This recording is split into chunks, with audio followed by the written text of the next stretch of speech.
Kabayan, isang magandang araw po muli sa inyo lahat. So sa ngayon medyo meron po tayong low pressure area, no?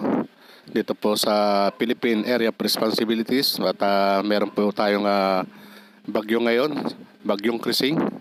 So update po muna tayo. So kabayan, ito po yung nakaraang punta natin. So silipin muna natin ngayon ang sitwasyon dito sa Suchi area. Tingnan po natin yung pagkakaiba, kabayan.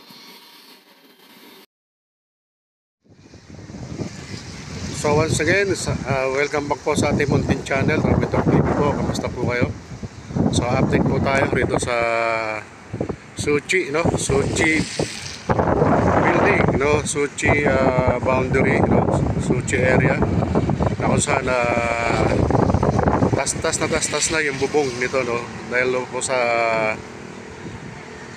maglalagay po ng columns dito, kabayan, no? Ito po ay katapat lang halos ng ng Pasig River.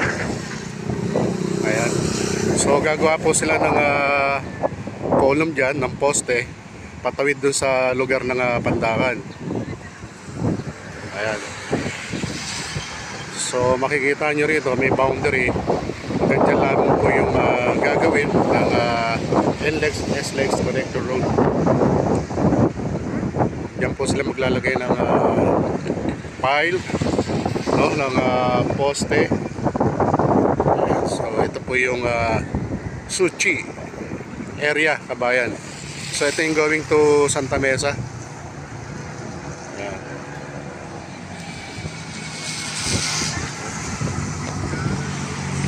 Ito, kabayan, yung pinakabubong, oh. So yung mga scaffolding naka pwesto na. Yung mga ito unti-unti na pong tinatastas, no, itong bubungan, no, itong warehouse ng Suchi, kabayan.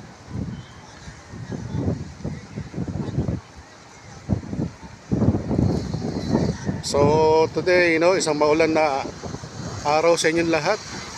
So napakadilim ng panahon dito. Pero tuloy-tuloy pa rin po yung daanan ng mga commuters dito, dahil ito po yung tinatawag nilang J. Zamora Bridge. Ito po yung Pandakan Santa Mesa Bridge, kabayan. So maulan ngayon at napadaan po tayo rito, nag-jogging tayo. Sinamantala natin habang walang ulan. Kaya ito po, nag-update po tayo rito at para makita po natin yung kaganapan, no? Para updated po tayo sa nagaganap ditong mga gibaan, kabayan. So ito, magandang pagitan niya, no? Ayan, tapos Pasig River na yan. Ayan, malapit lamang po rito yung yung Skyway State Street. Tanaw po natin yan. Ayan, yan po magkakaroon ng starting point. Yan po magkaroon ng starting point ng off-ramp, on-ramp, kabayan, ng NLEX SLEX flyover. So muli, isang maulan na araw po, no? Sa ngayon may bagyong Krising dito sa Philippine Area of Responsibility, dito sa Pilipinas. Meron tayong low pressure area. For the meantime, may bagyong Krising na papalabas, no, ayon sa weather forecast.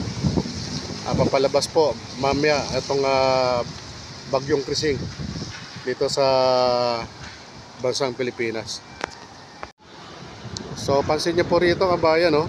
Ayan yung mga ano na yan, mga pile na yan, mga poste na yan, kabayan. May mga nakalatag na rin dyan na para sa gagawing tulay ng NLEX SLEX Connector Road. So ito po yung update natin, kabayan. So sa ngayon, no, bali one way pa muna ang ginagawa rito dahil nga sa may construction gagawin dito sa harap mismo ng area ng Suchi, kabayan.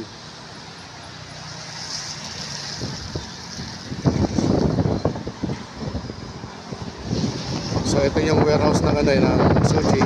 Na alam natin na nung araw may mga binibenta diyan mga surplus na galing sa mga donors, no? Mga tulad ng garments, appliances at marami pang iba, no?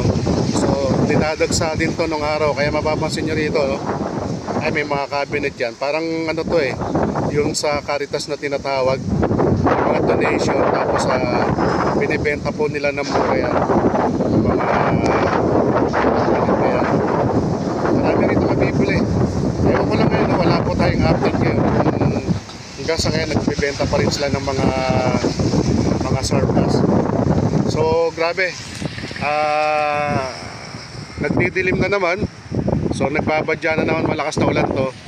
So sa ngayon, ito po muna ang update natin, kabayan. Ayan, so saka na tayo mapasok po Lirot, then upload pa lang po natin muli. So muli, maraming salamat po muli sa inyong lahat. Ayan na po yung ulan, no? Makikita nyo po, ayan, unti-unti na pong lumalapit sa atin. Ayan na po. Alright, thank you so much guys, sa muli, kabayan. Mabayang Pilipino, mabayang Pilipinas, God bless us all, God bless Philippines, to God be the glory. Thank you so much, bye bye.